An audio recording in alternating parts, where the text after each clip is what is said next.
Agniveer, he may be for outsiders, but inside he is just number so and so, Jawan so and so. The officers' children may be approximately, let's say, between 5 to 10%. But the JCUs who are children who are coming are approximately 35 to 50%. If 100 people are getting selected in a year, you'll find 35 to 50% are the JCUs who are children. What we have to say, initially the number was much more. Why? Because there was a That 2 gap for years. 2 years. Yeah. So what we had done, we had enhanced the age profile also by 2 years. Sir जय हिंद। Colonel J S. Sodhi sir, जय हिंद। बहुत बहुत शुक्रिया समय देने के लिए। Thank you sir. जय हिंद राजेश जी, ये मेरा सौभाग्य कि मैं आपके चैनल पर हूं। शुक्रिया सर, आपने समय दिया। दरअसल army chief general Upendra Dwivedi sir ने हाल ही में एएनआई को एक इंटरव्यू दिया, पॉडकास्ट किया। उसमें 2-3 बड़ी अहम बातें कही सर, जो बहुत अच्छी मुझे लगी। उसके ऊपर मैंने सोचा सर कि आपके साथ एक बातचीत करूं।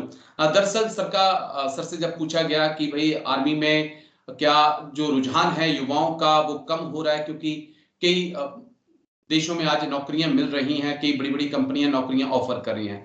तो सर कहते हैं कि नहीं, ऐसा कुछ नहीं है। आज हमारे एनसीओज और जेसीओज के बच्चे जो हैं वो ऑफिसर्स बनना ज्यादा पसंद कर रहे हैं, और ये एक देश के लिए, एक फोर्स के लिए बहुत बड़ी और अच्छी बात है।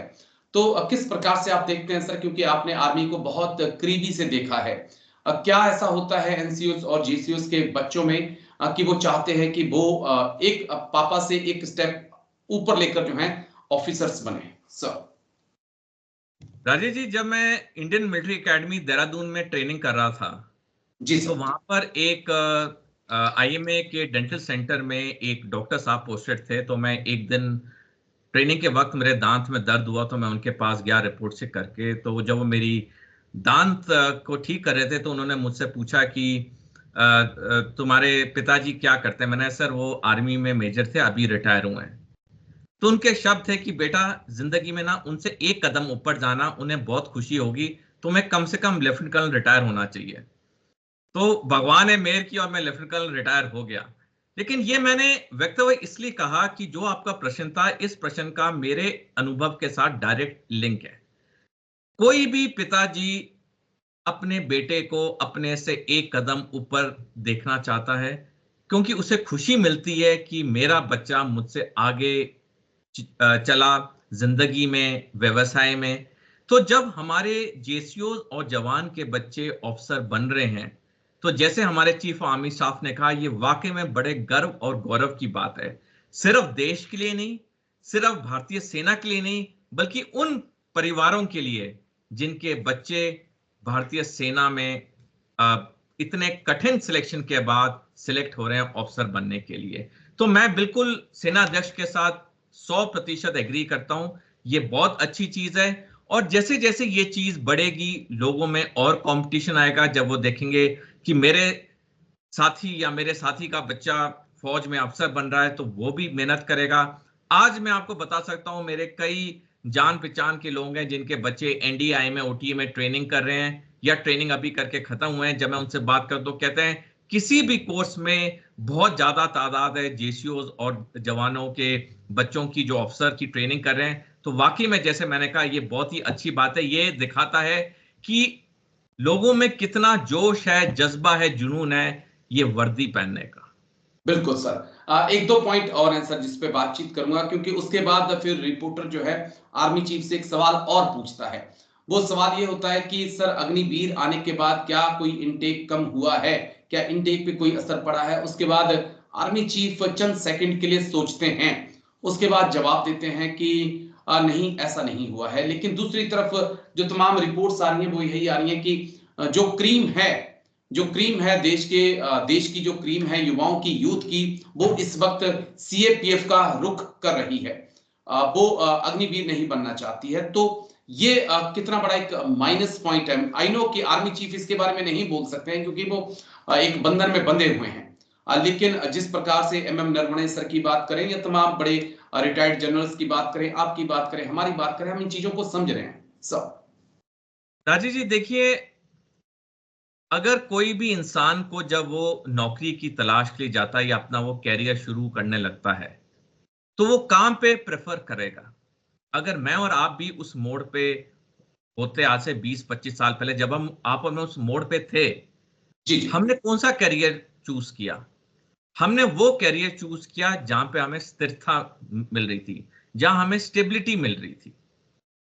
और क्योंकि स्टेबिलिटी बहुत बड़ी चीज होती है, जब आपको आश्वासन होता है कि आप अगले 15-20 साल नौकरी करेंगे, आपको पेंशन मिलेगी, और पेंशन इतनी बड़ी चीज होती है जिसकी अहमियत आपको मेरे को अब रिटायरमेंट के बाद पता चल रही है। जब तक सर्विस में थे तब तक शायद हम पेंशन के बारे में सोचते नहीं थे, बिल्कुल लेकिन सर। अब रिटायरमेंट के बाद हमें पता है ये पेंशन की अहमियत क्या है। एक बहुत सीनियर जनरल थे, जब मैं मेरठ में पोस्टेड था तो वो वहां लेक्चर के लिए आए थे। उन्होंने जी वहां पूरे अफसरों को एड्रेस किया था मेरठ में। ये 1990 का दशक है। उसमें उन्होंने अपने लेक्चर में कहा था कि फौज को कभी पेंशन के बगैर नहीं छोड़ना, पूरी सर्विस करो, पेंशन करके छोड़ो, क्योंकि वो पेंशन का 1 रुपया कब उसकी वैल्यू 1 लाख हो जाए तुम्हें पता नहीं चलेगा। तो कुछ भी हो, फौज की पूरी सेवा करना और पेंशन के बाद ही छोड़ना। और मैं आपको अपने व्यक्तिगत अनुभव के साथ कह सकता हूं, मेरे कई साथियों ने जिन्होंने पेंशन के बगैर फौज छोड़ी, वो इतने साल छोड़ने के बाद भी गोते खा रहे हैं। वो कहीं स्थिर नहीं हुए, वो बस भटक रहे हैं एक नौकरी से दूसरी नौकरी, एक जगह से दूसरी जगह। अब जब हम अपने अनुभव से ये बात कर रहे हैं, तो जो आज का छात्र है, जो आज का युवा है, जो कि आपसे मुझसे ज्यादा पढ़ा लिखा है, आपसे मुझसे ज्यादा स्मार्ट है, उसको टेक्नोलॉजी पूरे उसके हाथ में, उसे पता है कैसे टेक्नोलॉजी को यूज करना है।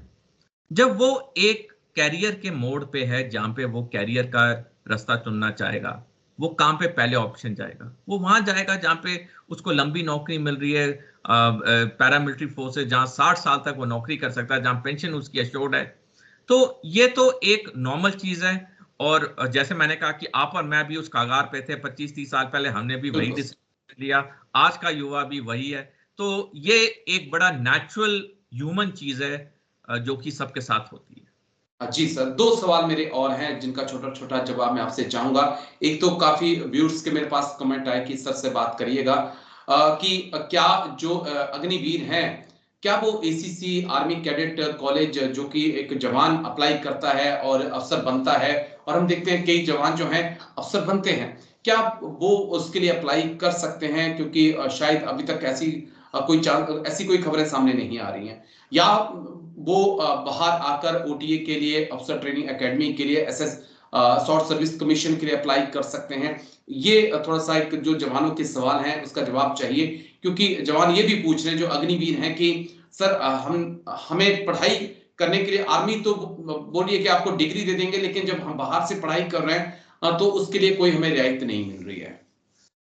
राजेश जी, मैं आपके प्रश्न का जवाब 2 हिस्सों में दूंगा। पहला हिस्सा, क्या अग्निवीर एसीसी का एग्जाम दे सकते हैं? देखिए, जब मैंने सेना में सर्विस में था, तब जहां तक मेरे को याद है, चीजें बदल गई होंगी उसके बाद। उस वक्त अगर किसी सैनिक ने एसीसी एग्जाम देना होता था तो उसके लिए मिनिमम 5 इयर्स क्वालिफाइंग सर्विस चाहिए होती थी। यानी कि 5 साल एक सैनिक के बनने के बाद ही वो एसीसी का एग्जाम दे सकता था। अब चीजें बदल गई होंगी, क्योंकि मेरे को काफी टाइम हो गया, मैंने कभी इस चीज पे कोई रिसर्च नहीं की। तो कोई ना कोई तो एक मिनिमम क्वालिफाइंग क्राइटेरिया आज भी होगा, चाहे 5 हो, चाहे 6 हो, चाहे 7 हो। तो कोई भी अग्निवीर जब तक वो मिनिमम क्वालिफाइंग क्राइटेरिया नहीं क्रॉस करेगा, तब तक वो एसीसी का एग्जाम नहीं दे पाएगा। अब दूसरी चीज जो आपका प्रश्न था, क्या एक अग्निवीर शॉर्ट सर्विस का एग्जाम दे सकता है? डेफिनेटली। क्योंकि अग्निवीर जनरली 17-18 साल की उम्र में फौज में भर्ती हो रहा है। 4 साल की उसने सर्विस की। अगर वो खुदा ना खास्ता नहीं रिटेन हुआ, तो जब वो बाहर आएगा तो उसकी उम्र 21-22 साल होगी। जहां तक शॉर्ट सर्विस कमीशन एंट्री की बात है, उसकी मैक्सिमम एज 27 साल है। तो उसके पास 5-6 साल हैं। उसके बाद पूरे 6-7 अटेम्प्ट, जितने भी अटेम्प्ट हैं उसके पास हैं, कि वो शॉर्ट सर्विस एग्जाम की तैयारी कर सकता है, उसे एग्जाम दे सकता है। जी, अब बस एक आखिरी